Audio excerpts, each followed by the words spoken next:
In the galaxy, life-bearing worlds were the rarest of them all, and thus the Collective prized them above all else. It was not hatred which drove them to the extermination of the primitive race that lived there, simply pragmatism.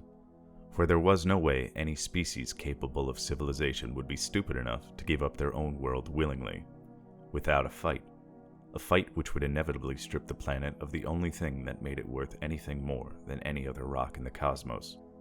An order was given, and the entirety of the species formerly known as humanity was exterminated in an instant, a psychic signal causing the part of their brain responsible for higher-level thought to violently self-destruct, leaving behind the empty tomb of a civilization ready to be processed by the Collective.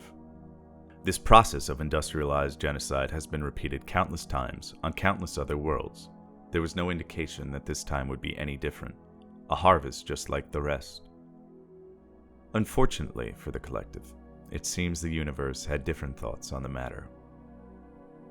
The first sign something was different was the persistent tension in the very air as the first of the cleanup teams made planetfall, a presence which awoke long-forgotten instincts and inspired a terrible fear in all those who spent too long in the empty cities, a weight which pressed on the soul itself, present where once an entire race lived, hoped, dreamed, fought, and died. Regardless of this, the cleanup continued as scheduled, and then the next sign began. Strange sightings began to be reported by those on the cursed planet. Sightings of creatures resembling the undoubtedly extinct species that once occupied the world. Things that were halfway between reality and something else. Unable to be harmed by any weapon, and yet capable of causing death in the most dreadful and horrid of ways to any who were unfortunate enough to be alone during the night cycle. Perhaps the Collective should have given up their efforts at that, but still they persisted as scheduled, the reports chalked up to some sort of yet unknown hallucinogenic substance in the atmosphere of the planet to be investigated once the science cast arrived. When the same entities were sighted on other worlds of the Collective, it rapidly became apparent something else was at play. Entire cities going missing at the dead of night. Spawn coming home as normal only to kill their parents in their sleep. Leaders torn apart in broad daylight in front of billions, and all the while the specters in the likeness of the butchered race haunted the Collective, allowing no rest to any who counted themselves among their ranks.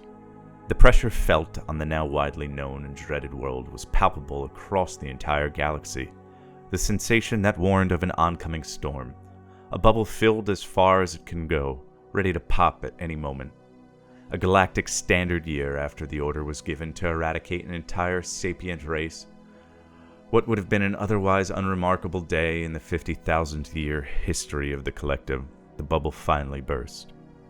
A psychic scream tore apart reality, rending the entire galaxy in an instant, as every world caught in the hole which opened up in space-time felt the same fate as every race butchered by the Collective in their conquest of the galaxy.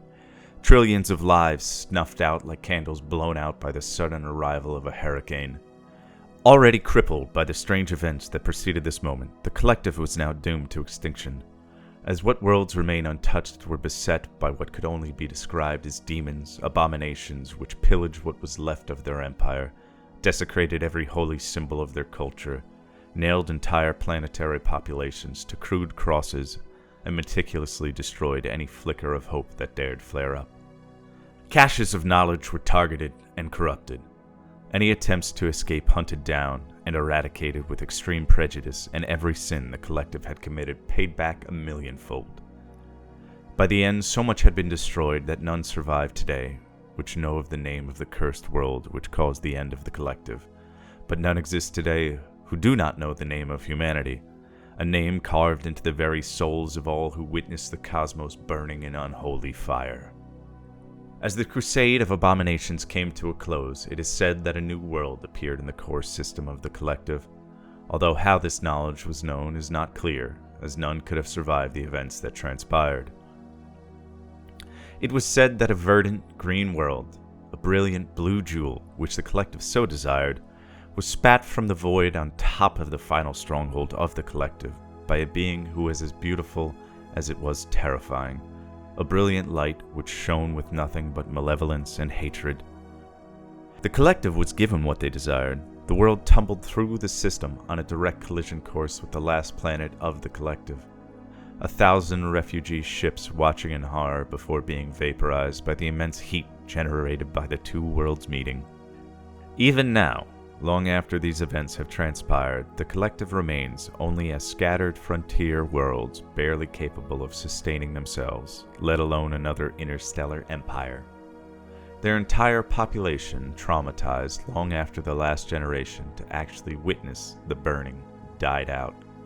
The flaming scar still healing across the breadth of the galaxy, a constant reminder of the price paid for the sins of the past which end any desire to once more set foot into the stars, even if they had the capability to. When you think about why we still remain in this depleted rock orbiting a blighted star, look to that scar in the sky and remind yourself of how even when we ruled the galaxy for longer than most species had even existed, we were humbled in what was compared to the rest of our history an instant. That in the end, every crime we have committed will be repaid a millionfold, and we are but transient flickers of flame to be snuffed out at any moment, like we once snuffed out the lives of countless others.